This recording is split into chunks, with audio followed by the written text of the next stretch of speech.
আরও খবর জানাতে ফেনীর ফুলগাজী থেকে খালেদ সাইফুল্লাহ, নোয়াখালী পৌর এলাকা থেকে নাসিম শুভ এবং বরিশাল থেকে যুক্ত হয়েছেন সহকর্মী অমিত হাসান।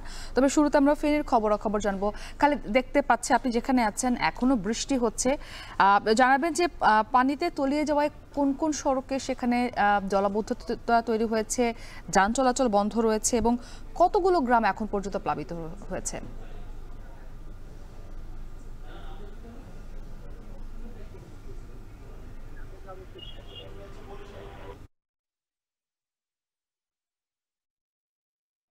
যেটি বিলোনিয়া স্থলবন্দর পর্যন্ত গিয়েছিল সেটি কিন্তু বন্ধ রয়েছে যোগাযোগ। আমি যেখানটিতে আছি এখানে কিন্তু আশেপাশে যতগুলো গ্রাম রয়েছে সবগুলো গ্রামেই কিন্তু পানি ঢুকেছে। আমরা জানি যে গতকাল রাতে ফেনীর মহুরী, কহুয়া, সিলুনিয়া তিনটি নদীতে প্রায় 15টি ভাঙনের কবলে পড়ে। নদীর ভাঙনের পরে কিন্তু এখানে বিস্তীর্ণ এলাকা প্লাবিত হয় এবং এখানে এই ভাঙনের কারণে কিন্তু পানি নদী থেকে পানি কিন্তু জনপদে ঢুকছে এবং যার কারণে এখানে যে মানুষের বসত বাড়ি এবং এখানে যে কৃষি এবং মৎস্য সবকিছুই কিন্তু পানিতে ছাপিয়ে গেছে। আমরা দেখতে পাচ্ছি যে রাস্তা এবং মানুষের ঘরবাড়ি পর্যন্ত কিন্তু ডুবে আছে। তো এইভাবেই কিন্তু পানি যত নামছে ততই কিন্তু নতুন নতুন এলাকা প্লাবিত হচ্ছে। এখন পর্যন্ত অন্তত 30টি গ্রামে পানি ঢুকেছে বলে আমরা এখান থেকে আমরা খবর পেয়েছি। তো সকাল 9টা পর্যন্ত আবহাওয়া কর্মকর্তারা জানিয়েছেন যে 306 মিলিমিটার বৃষ্টিপাত এখানে রেকর্ড হয়েছে। তো এভাবে যদি চলতে থাকে তাহলে এটা এখানে উজানের ঢলে, অর্থাৎ এখানে কিন্তু ত্রিপুরার যে পানি সেটি কিন্তু এই পাহাড়ি ঢলের পানি, উজানের পানি সেটি কিন্তু এখানে প্রবেশ করে এবং নদী ভাঙন সব মিলিয়ে এখানে বিস্তীর্ণ এলাকা প্লাবিত হচ্ছে এবং এটা ছড়িয়ে যাচ্ছে এবং সেটা কিন্তু নতুন নতুন গ্রাম প্লাবিত হচ্ছে এবং সেটা বাড়তে থাকবে। উদ্ধার তৎপরতা আমরা খুব একটা এখন পর্যন্ত লক্ষ্য করিনি। নতুন করে বেশ কিছু এলাকার ঘরবাড়ি জলাবদ্ধ হয়েছে এবং সড়কের আসলে যান চলাচল বন্ধ রয়েছে।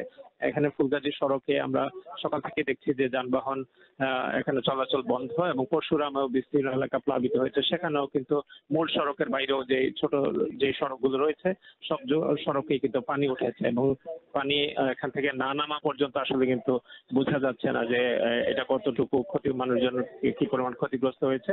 তো এই শহরে যে পানি আমরা দেখেছিলাম গতকালকে সেটি কিন্তু নামতে শুরু করেছে। যদিও শহরের পানি নামছে কিন্তু এখান থেকে যদি উজানের পানি বাড়তে থাকে এবং সেটি যদি গ্রাম পর্যায় থেকে শহরের দিকে ছড়তে থাকে তাহলে কিন্তু এই পানি আরো বাড়বে এবং এভাবেই কিন্তু বন্যা আরো বেশি দীর্ঘায়িত হওয়ার সম্ভাবনা দেখা যাচ্ছে।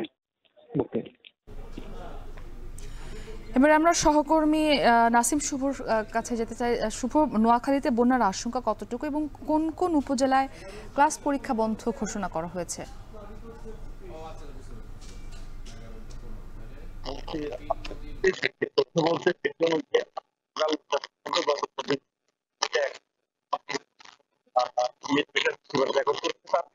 সতেরো সেন্টিমিটার পানি বৃদ্ধি পেয়েছে, যার ফলশ্রুতিতে কিন্তু নোয়াখালীর যে প্রধান শহর রয়েছে মাইজদি সহ নোয়াখালীর 9টি উপজেলার মধ্যে প্রায় 4টি উপজেলার অধিকাংশ সড়কে কিন্তু পানির নিচে তলিয়ে গেছে। পরিস্থিতি বিবেচনায় গতকাল সন্ধ্যায় কিন্তু জেলা মাধ্যমিক শিক্ষা কর্মকর্তা নুরুদ্দিন মোহাম্মদ জাহাঙ্গীর নোয়াখালীর 9টি উপজেলার মধ্যে 4টি উপজেলার সকল মাধ্যমিক শিক্ষা প্রতিষ্ঠান বন্ধ ঘোষণা করেছিল। সেই 4টি উপজেলা হচ্ছে নোয়াখালী সদর, কবিরহাট, কোম্পানিগঞ্জ এবং সুবর্ণচর। অর্থাৎ এই 4টি উপজেলায় আজ কিন্তু মাধ্যমিক পর্যায়ের কোনো শ্রেণী কার্যক্রম চলছে না, বন্ধ রয়েছে তাদের শ্রেণী পরীক্ষাও।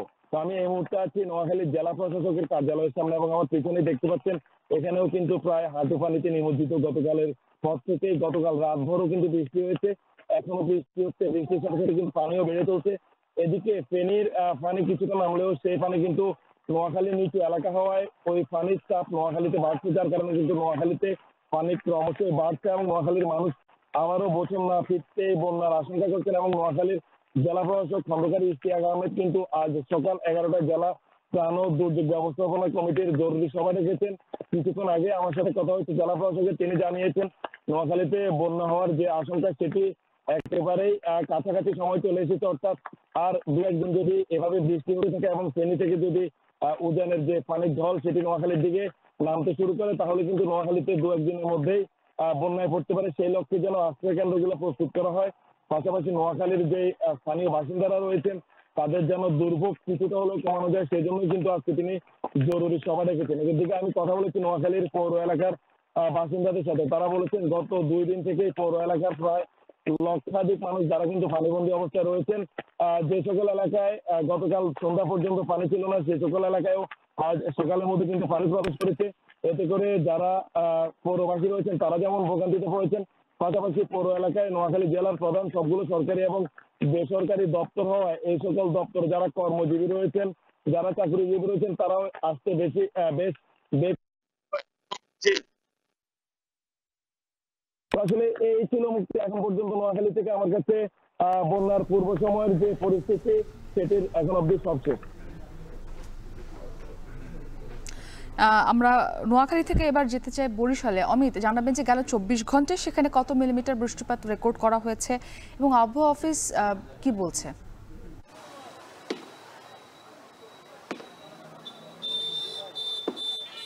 মুক্তি, একটু জানিয়ে রাখি, গতকাল থেকে আজকে সকাল 9টা পর্যন্ত গত 24 ঘন্টায় 160 মিলিমিটার বৃষ্টিপাত রেকর্ড করেছে বরিশালের আবহাওয়া অফিস। এবং টানা 2 দিনের ভারী বর্ষণের ফলে বরিশালের যে নিচু সড়কগুলো কিংবা নিচু এলাকাগুলো রয়েছে সেই এলাকাগুলোতে জলাবদ্ধতার সৃষ্টি হয়েছে। এবং এই মুহূর্তে আমরা রয়েছি নগরীর বগুড়া রোড এলাকায়। এখানে আপনি দেখতেই পাচ্ছেন আসলে এই যে স্কুল কলেজ শুরু হওয়ার সময়টা কিংবা কর্মস্থলে যে সময়টাতে মানুষ যায় সেই সময়টিতে কিন্তু আসলে এই জলাবদ্ধতা থাকার কারণে তারা কিন্তু কিছুটা ভোগান্তিতে পড়ছে। আমরা সকাল 9টার সময় এসে আসলে দেখেছি এই জায়গাটিতে যারা স্কুলের শিক্ষার্থীরা রয়েছে, বিশেষ করে আজকে পরীক্ষা চলছে, সেই পরীক্ষার যারা শিক্ষার্থীরা রয়েছে তারা কিন্তু আসলে জুতো হাতে নিয়ে এই স্কুলে প্রবেশ করেছে। কেউ কেউ রিক্সা নিয়ে সরাসরি স্কুলের ভিতরে প্রবেশ করেছে, যার কারণে কিছুটা ভোগান্তিতে পড়ছেন। এবং নগরবাসী যারা রয়েছেন তারা বলছেন যে প্রতি বছরই দেখা যাচ্ছে বৃষ্টির সময় অল্প বৃষ্টিতেই বরিশালের বিভিন্ন নগরীর বিভিন্ন জায়গাগুলোতে এরকম জলাবদ্ধতা সৃষ্টি হয় এবং ভোগান্তির শিকার হন আসলে যারা নগরবাসী রয়েছেন তারা। এবং তারা বলছেন যে বিভিন্ন সময় আমরা দেখেছি যে ড্রেন করা হচ্ছে, ড্রেন পরিষ্কার করা হচ্ছে, কিন্তু নগরবাসীদের অভিযোগ সেগুলো পরিকল্পিতভাবে করা হচ্ছে না, যার কারণে কিন্তু জলাবদ্ধতা কোনোভাবেই কমছে না। এবং নগরীর বগুড়া রোড, বটতলা, কালীবাড়ি রোড সহ ভাটিকানা বিভিন্ন জায়গায় নিচু এলাকাগুলোতে এবং সদর রোডেও কিছু অংশে দেখা যাচ্ছে যে এই জলাবদ্ধতা রয়েছে। এবং এর ফলে কিন্তু যারা অফিসগামী লোকজন রয়েছে কিংবা স্কুলে যে শিক্ষার্থীরা রয়েছে তারা কিছুটা ভোগান্তিতে পড়ছেন সকাল থেকে। এবং এই মুহূর্তেও যদি দেখায় যে স্কুলের যারা শিক্ষার্থী রয়েছে তাদেরকে স্কুল থেকে স্কুলে আসতেও কিন্তু তাদের একটু দেরি হচ্ছে এবং অনেকের বাসা বাড়ির ভেতরেও কিন্তু পানি প্রবেশ করেছে। এবং এই বৃষ্টিপাত আরও অব্যাহত থাকার আশঙ্কা রয়েছে বলেও জানিয়েছেন যারা আবহাওয়া অফিসের কর্মকর্তা রয়েছেন তারা। এবং নদীর পানিও কিছুটা বেড়েছে, যার কারণে শহরের যে এই জলাবদ্ধতা এটি কিন্তু নিরসন হচ্ছে না এবং পানিও নামতে পারছে না। গতকালকেও আমরা দেখেছি যে নগরীর যে নিচু এলাকাগুলো রয়েছে সেখানে জলাবদ্ধতার সৃষ্টি হয়েছে, তবে সেটি কিছুক্ষণ পরই নেমে গেছে। তবে গতকাল রাত থেকে যে বৃষ্টিপাত হয়েছে তাতে কিন্তু বরিশাল নগরীর বেশ কয়েকটি এলাকায় এই জলাবদ্ধতার সৃষ্টি হয়েছে। তো মুক্তি, বরিশাল থেকে এই ছিল জলাবদ্ধতার সর্বশেষ আমার কাছে। আমাদের সঙ্গে সহকর্মী হাসান রাজীব যুক্ত হয়েছেন সাতক্ষীরার উপজেলা পরিষদ চত্বর থেকে। রাজীব, জানাবেন যে সাতক্ষীরায় আবহাওয়া পরিস্থিতি নিয়ে আবহাওয়া অফিস কি বলছে এবং পানি নিষ্কাশনে সেখানকার স্থানীয় কর্তৃপক্ষ কোনো উদ্যোগ নিয়েছে কিনা? মুক্তি, আবহাওয়া অফিস থেকে আমাদেরকে যে তথ্য দেওয়া হচ্ছে গত 3 দিনে এখানে 290 মিলিমিটার বৃষ্টিপাত তারা রেকর্ড করেছেন। একটি চলতি যে বর্ষা মৌসুমেতে রেকর্ড, এটি সর্বোচ্চ রেকর্ড এই 3 দিনের বর্ষার। এবং এই বর্ষার কারণে কিন্তু গত কয়েকদিনে কিন্তু সাতক্ষীরা জেলার যে সমস্ত নিচু এলাকা রয়েছে, বিশেষ করে পৌরসভার নিচু এলাকা এবং আশপাশের যে সমস্ত বিল এবং ঘের এলাকা, এই সমস্ত এলাকায় কিন্তু স্থায়ীভাবে জলাবদ্ধতায় রূপ নিয়েছে। মূলত আমি এখন যে এলাকাটিতে রয়েছি সাতক্ষীরা সদর উপজেলা পরিষদ চত্বর, এই চত্বরের অফিসগুলো আমার পিছনে দেখতে পাচ্ছেন যে সেখানে অফিসগুলোর সামনে কিন্তু পানি জমে রয়েছে। পিছনে জনস্বাস্থ্য কার্যালয়, পল্লী দারিদ্র্য বিমোচন কার্যালয় এবং উপজেলা শিক্ষা অফিস, সেখানে কিন্তু হাঁটু সমান পানি পেরিয়ে তিনি অফিসের কর্মকর্তা কর্মচারীরা অফিস করছেন। একই সাথে এখানকার ফায়ার সার্ভিস, সিভিল ডিফেন্স সহ সরকারি বেশ কয়েকটি দপ্তরে কিন্তু এইভাবে পানি জমে রয়েছে। এছাড়া এখানকার যে সমস্ত বাড়িঘর রয়েছে, বিশেষ করে পৌর এলাকার নিচু অঞ্চল যেগুলোতে, এই সমস্ত এলাকা বিশেষ করে সুলতানপুর, কামালনগর, ইটাগাছা, এই সমস্ত এলাকার যে সমস্ত বিল এলাকা এবং আশপাশের যে সমস্ত সড়কের উপরেও কিন্তু আমরা দেখেছি যে পানি উঠে গেছে। বাসা বাড়ির মধ্যেও কিন্তু পানি উঠে গেছে বলে স্থানীয় বাসিন্দারা আমাদেরকে জানিয়েছেন। তো যে কারণে মানুষ কিন্তু ভোগান্তির মধ্যে রয়েছেন, নানা ধরনের চর্মরোগ, সেই চর্মরোগে আক্রান্ত হচ্ছেন, অনেকে ভেলায় চড়ে কিন্তু বাড়িতে যাতায়াত করছেন। পানি বন্দি অবস্থায় রয়েছে শত শত পরিবার, অনেকের বাড়িতে রান্না পর্যন্ত হয়নি।